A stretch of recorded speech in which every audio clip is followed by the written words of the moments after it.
sio lazima sisi wote tuwe katika ndani ya serikali. Ni kweli. Lakini nani alisema kuna watu wamechaguliwa wawe wanakaa tu nje ya serikali all the time?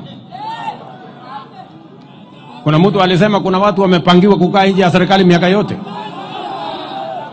Hapana.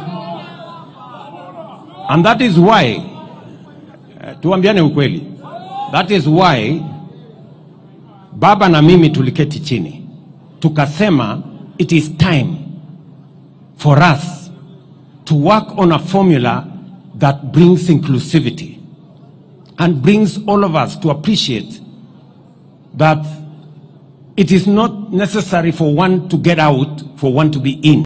Sio lazima mtu atoke ndani ya serikali ndio mwingine aingie. Na ndio tulikataa ile maneno ya wale walikuwa wanatupangia mambo ya shares. Kusema kuna watu permanently wanafaa kukaa nje, wanakaa ni kupaguliwa miaka yote. And that is why I am confident and I speak straightforward that we must get rid of the politics of ethnicity, division, ile siasa ambayo ni ya ukabila, siasa ya chuki, siasa ya kubagua watu wengine. Hiyo siasa tunataka kuondoa katika taifa letu la Kenya.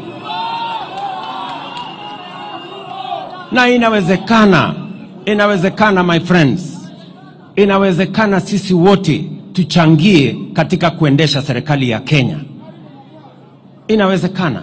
That is why that's what broad-based has taught us. It has taught us that we can be together, that others must not be out for others to be in. We can all be there. Sasa niwaulize,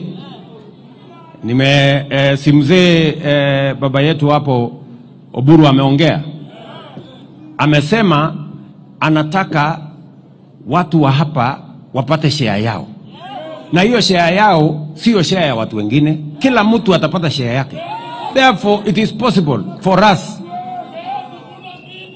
watu ya bara wapate share yao, watu ya mlima wapate share yao, watu ya bonde wapate share yao, watu wa hapa wapate share yao. It is possible for us to have a nation where all of us partake of the national resources and national development. And we must get rid, and I agree with Junet, we must get rid of the past formulas that skews development to one part and against other parts. We must do it right.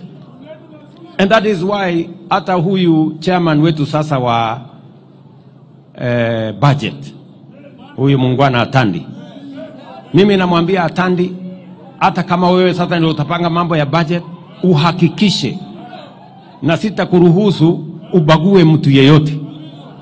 Upange vizuri, kila mtu apate haki yake. That's what we want. Tunaelewana jameni? So mnasema tupange pamoja. So tuendelee namna hiyo, tushirikiane namna hiyo, tupangane pamoja. Na katika hii harakati baba amesema ya kwamba lazima tupange mambo ya devolution ikae vile tulikuwa tumeikusudia. Kumekuwa na msukumano na mvutano. Even as we talk today, National Assembly na county governments wamepelekana kotini kwa sababu ya kuvutana.